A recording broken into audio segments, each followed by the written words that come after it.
Olá, meu caro Stuart. Olá, meu caro LF. Olá, meu caro você que está nos assistindo. Está começando mais um Indie Game Show. E se você assistiu o vídeo passado, você sabe que dessa vez a gente vai falar do jogo Thorin, que é um jogo que a gente adianta.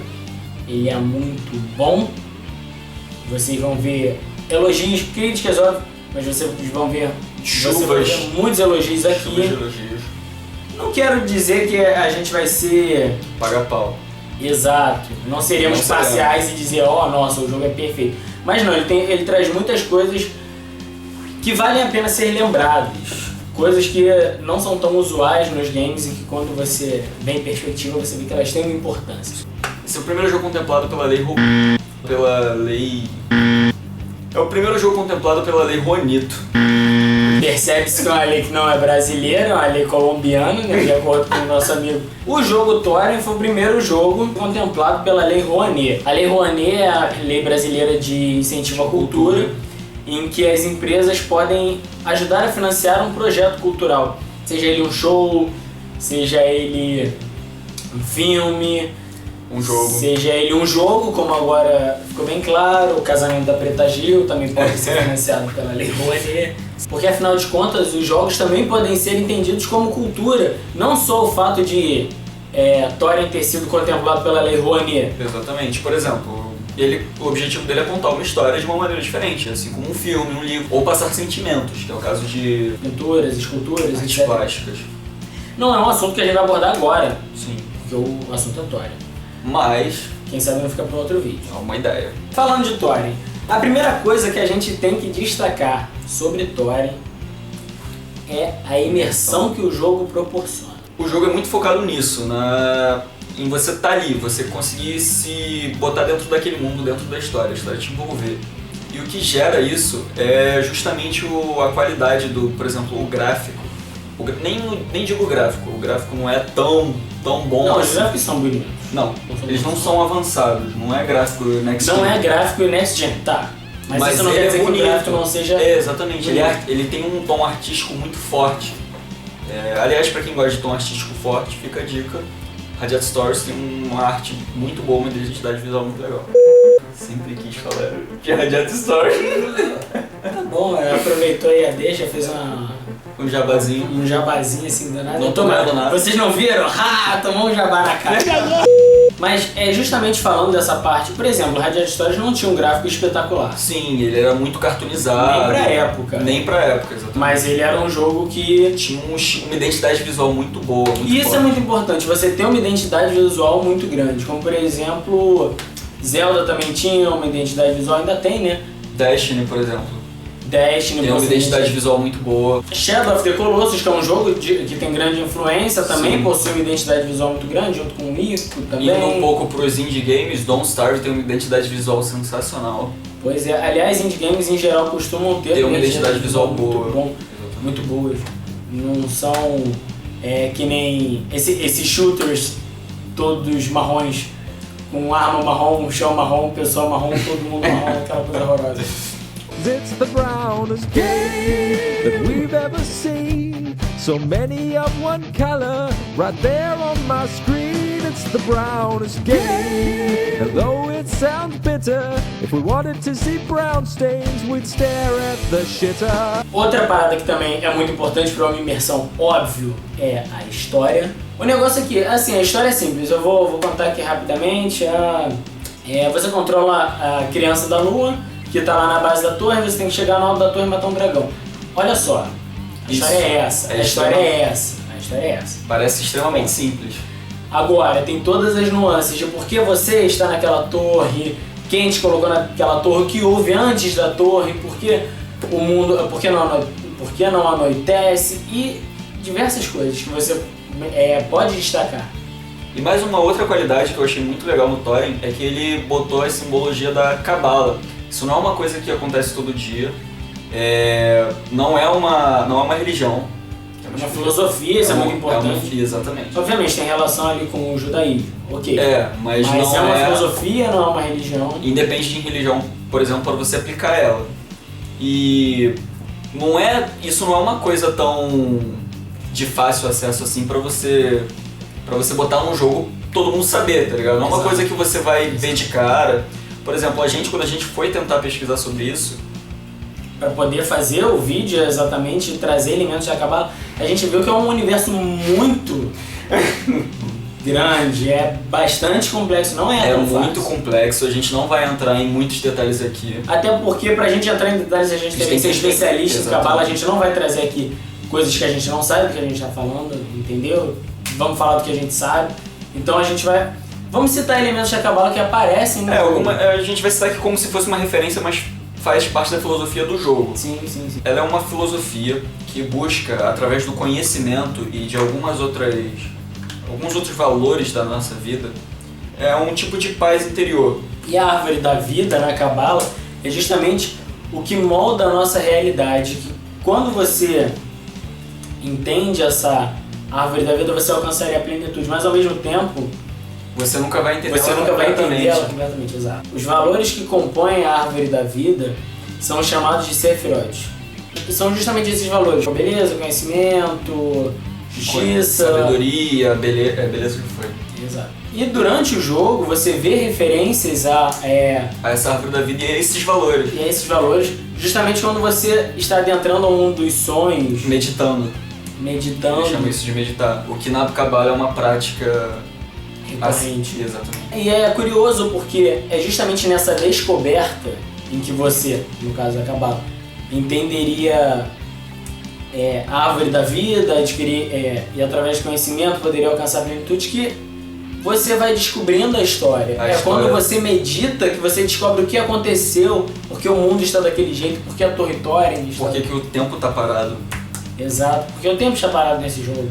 E apesar dessa influência da Kabbalah na condução da história, que ela é patente, você vai ver ali elementos da Kabbalah a todo momento, ainda que você não reconheça, mesmo tendo todos esses elementos, você vai poder entender a história, porque ela é bastante interpretativa, então ela não depende que você seja adepto da Kabbalah. Ela dá essa margem de interpretação, mas é uma coisa que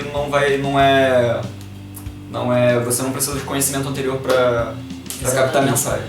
Estimulo vocês a ir procurar sobre a Kabbalah posteriormente. Vale muito a pena, é uma filosofia até, assim, eu fiquei um pouco impressionado. Eu acho que vale a pena você pesquisar sobre. Outro ponto também que ajuda bastante na imersão é a Soundtrack. soundtrack, é muito interessante. Eu tive uns probleminhas, peguei um mosquito, quando eu joguei o Thorin.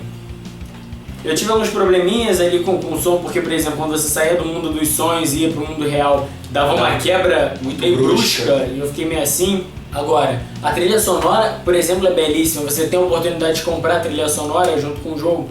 Se você puder fazer isso, faça, porque vale muito a pena.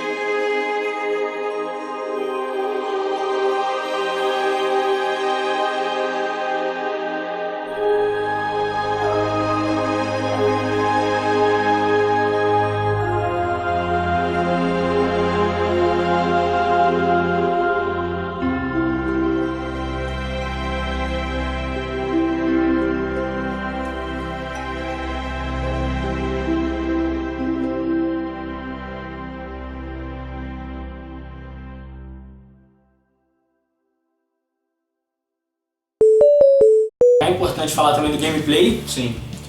Aqui é que entra uma parte mais crítica da história, porque eu acho que a única parte, tirando a do soundtrack, que o jogo peca é a parte da jogabilidade. A jogabilidade do jogo não é tão ruim, mas ela tem elementos que dificultam um pouco justamente o propósito do jogo, que é a imersão. Por exemplo, quando você vai fazer as partes dos sonhos, toda vez que você tiver que botar sal naqueles símbolos, se você estiver fazendo isso no teclado, você provavelmente vai ficar muito frustrado. E isso te tira completamente do jogo. Teve uma vez que eu parei de jogar por causa disso. Apesar de tudo, os movimentos da personagem são bons. Eu gostei, por exemplo, do pulo, apesar da personagem ser um pouco lenta. Sim, ela é lenta, mas não de forma assim ruim. Vamos parar pra pensar. Por exemplo, Em Shadow of the Colossus, que são os grandes pilares ali que inspiraram o Thorin. Vamos lá, em Shadow of the Colossus, Ico, Zelda. Primos nos Is. No Shadow of the Colossus você tem toda a humanização do personagem do Vander. Você tem toda a humanização, ele tropeça, ele não consegue segurar a espada com tanta força, ele só tem aquela força de vontade dele. Isso faz parte da humanização. Ele corre com a espada abaixada, ele não consegue ficar segurando ela pra cima. Exatamente. No Thorin, você passa metade do jogo jogando ela como criança/adolescente, não tá uma parada... E carregando uma espada pesada, sabe? Ele não é pra ser rápido, mas isso pode frustrar um pouco quem não tá acostumado com esse tipo de jogo. Uma das coisas que me frustrou no jogo foi o design do dragão. Eu entendo que, por exemplo, o jogo todo, uma das inspirações também de design foi a do Zelda, de deixar um tom um pouco mais leve, se comparado com, por exemplo, o Ico, Shadow of the Colossus. O do Thorin você passa o jogo inteiro sabendo que a principal ameaça é o dragão. Mas quando eu vi o dragão eu fiquei assim... Mais ou menos. Uma coisa que eu tenho que dar um highlight aqui é que o berro do dragão tá muito maneiro. Isso é verdade. O berro do dragão, tipo, se você fechar o olho enquanto ele estiver berrando, você vai ter medo.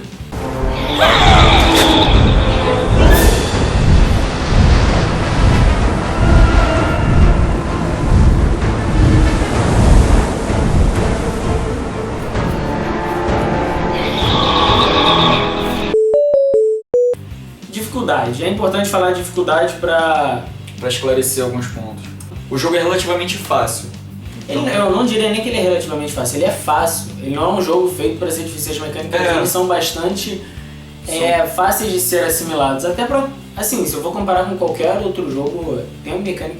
Aquele jogo possui mecânicas muito fáceis de serem assimiladas. Leves. Sei lá, sabe quando você... Double Dragon, quando você tá andando na rua e dá porrada nos outros, você vê, aquilo tudo é muito instintivo. No Thorin da mesma forma. Você, por exemplo, sabe onde que você tem que se esconder pra não apanhar do dragão. O level design é muito inteligente. Mas me incomoda o fato do jogo ter alguns bugs e nem tudo funcionar como esperado. Me incomoda muito. Nada no jogo me impediu de avançar. A não ser isso, você tá completamente no jogo. De repente você cai tipo, pelo chão. Você atravessa o chão e morre. E tem que começar tudo de novo no último checkpoint. Isso é uma quebra completa de imersão, que é o propósito do jogo. Eu não tive tantos problemas de bug. Eu tive, as 2 vezes que eu zerei o jogo, eu tive dois bugs. Não foi na mesma parte, mas foi o mesmo bug e essa questão de eu atravessar o chão. Eu tive um grande bug de... Aliás, não foi bug. O meu grande problema era, por exemplo, eu quero voltar para aquela ponte ali, aí eu tentava pular por cima de uma pedra para ir para a ponte. Irmão, eu ia pro chão. pro chão. É o primeiro jogo grande da desenvolvedora. É claro que a gente já espera de um jogo indie de ter problema de polimento, ainda mais no nível de qualidade. Então eu relevo essas questões de polimento. O bug eu não relevo, porque isso quebra a proposta do jogo. Então isso me incomodou. As outras partes você releva pelo jogo em si. O jogo te faz perdoar o resto. Sim. Mas olha, Thorin é um jogo muito bom, um jogo bastante imersivo. Fiquem de olho.